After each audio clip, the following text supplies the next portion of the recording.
the Philippine Navy's newest offshore patrol vessel arrives in the country. This underscores the country's commitment to strengthening its maritime defense capabilities. The fire control system on a modern warship is a deadly mix of advanced radar, high-tech sensors, electro-optical tracking systems, and powerful combat computers, all working together to calculate the perfect firing solution in seconds. Then, on May 4th, 2026, something unusual happened. A brand new warship quietly slipped into Subic Bay. No huge headlines, no dramatic announcement, just a silent arrival. But 4 days later, everything changed. The Philippine Navy rolled out a full military welcome ceremony. Officers dressed in crisp white uniforms lined the pier. Admirals delivered speeches. Cameras flashed from every angle. The ship's name, the BRP Raja Lakandoula. And while it may look like just another patrol vessel, this ship represents something far bigger. It is the second of 6 brand new offshore patrol warships the Philippines is acquiring from South Korea, part of one of the most ambitious naval expansion programs in Philippine history. And the timing is no coincidence. As tensions continue to rise in the South China Sea, Manila is rapidly strengthening its presence at sea. So what exactly makes this ship so important? And why does its arrival matter right now? Let's break it down. On May 8th, 2026, at the Naval Operating Base in Subic, Zambales, the Philippine Navy officially welcomed its newest offshore patrol vessel into service. The future BRP Raja Lakandoula carries the hull number PS-21. But by the time the ceremony happened, the ship had already been in the country for 4 days after completing its voyage from South Korea. The vessel was built by Hyundai Heavy Industries, the largest shipbuilder in the world, at its massive Ulsan shipyard. She was first launched in June 2025 before beginning her journey to the Philippines. Raja Lakandoula is the second ship delivered under the Philippine Navy's Offshore Patrol Vessel Acquisition Project. The first ship, BRP Raja Sulaiman, entered service earlier in February 2026. But this is only the beginning. Both ships are part of a larger 2022 defense contract worth nearly 30 billion pesos, around 573 million US dollars, covering 6 offshore patrol vessels in total. That means 4 more warships are still on the way. And by 2028, the Philippines expects all 6 to be fully operational. For the Philippine Navy, this is more than just fleet expansion. It is transformation. During the arrival ceremony, Vice Admiral Cesar Bernard Valencia, one of the architects behind the OPV acquisition program, described the moment perfectly. We are not just witnessing the arrival of a new vessel. We are experiencing the institutional evolution of our Navy. And honestly, that one sentence says everything, because this isn't just about buying ships. It's about preparing the Philippines for a very different future at sea. Now let's talk about the ship itself. The BRP Raja Lakandoula is a 2,400-ton offshore patrol vessel measuring 94.4 meters long and 14.3 meters wide. She can reach speeds of up to 22 knots, cruise comfortably at 15 knots, and travel an impressive 5,500 nautical miles without refueling. Even more importantly, she can remain at sea for up to 20 straight days.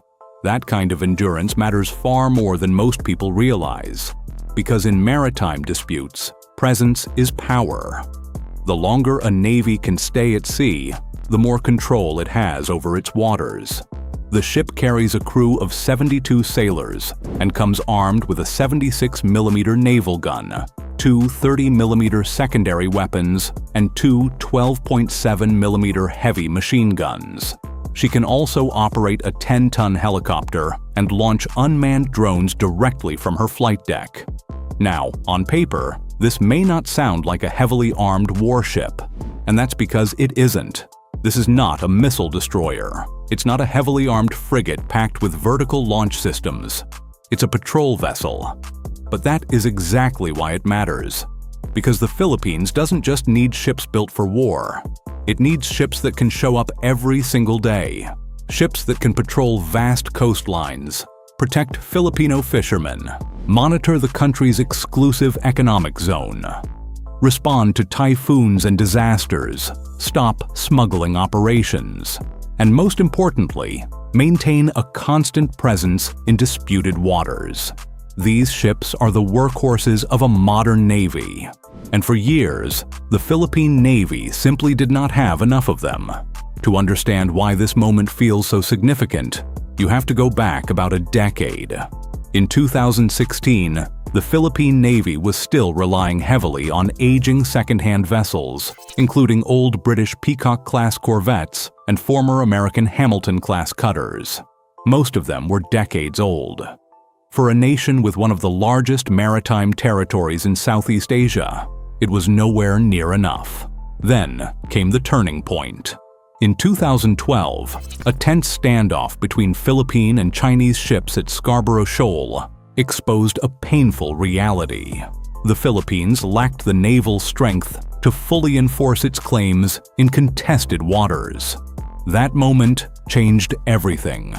It forced Manila to rethink its entire naval strategy. And since then, the country has been racing to modernize its fleet, ship by ship, system by system. Because in today's Indo-Pacific, controlling the sea is no longer optional. It is survival. Just a few years ago, the Philippines relied on aging warships handed down from other nations. Today, that story is changing fast.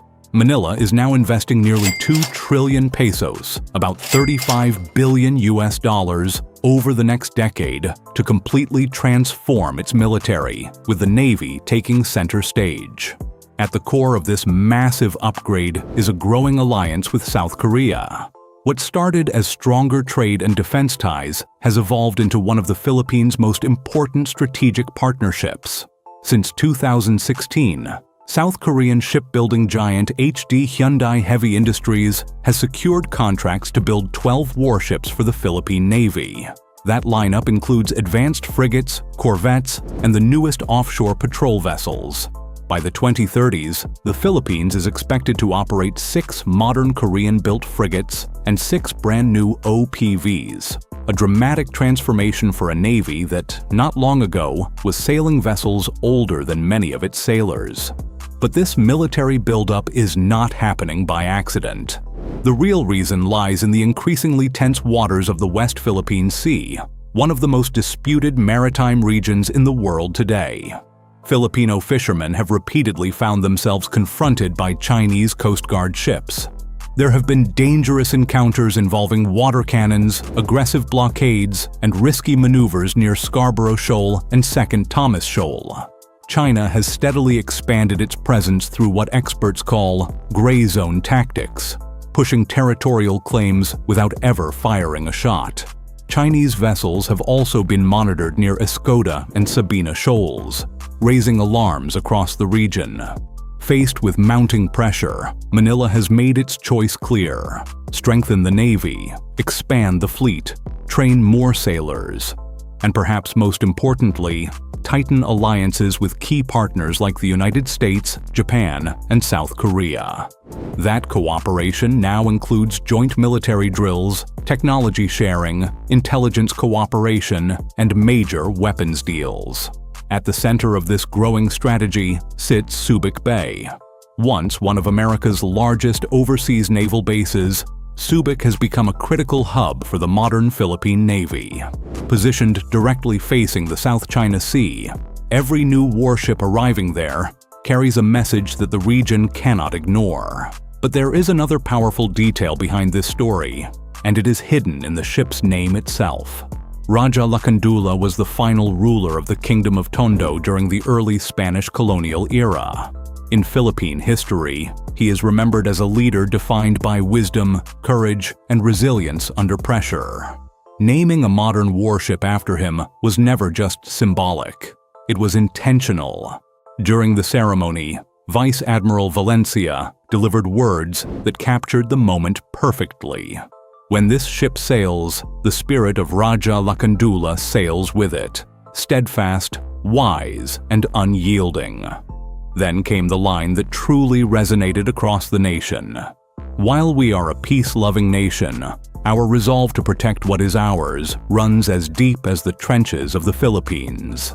That was more than ceremonial language. It reflected the Philippines' evolving stance on regional security. Manila wants the world to see it as calm, lawful, and patient, but never weak, especially at sea. The Raja Lakandoula is still undergoing final inspections before officially entering service. Once commissioned, she will become part of the new Raja Suleiman class of Philippine offshore patrol vessels. And this is only the beginning. This warship is more than steel and weapons. It is a powerful reminder of the growing alliance between the Philippine Navy and South Korean shipbuilding giant Hyundai Heavy Industries. During the ceremony, officials made it clear that this partnership is only getting started, with hopes for even deeper cooperation in the years ahead. And this is far from the last ship coming. 4 more sister ships are already on the way. By 2028, the Philippine Navy expects to have all 6 offshore patrol vessels fully operational, and that could completely reshape the country's ability to defend its waters. Because in maritime security, numbers matter. More ships at sea means more patrols across disputed waters. It means quicker responses when tensions rise.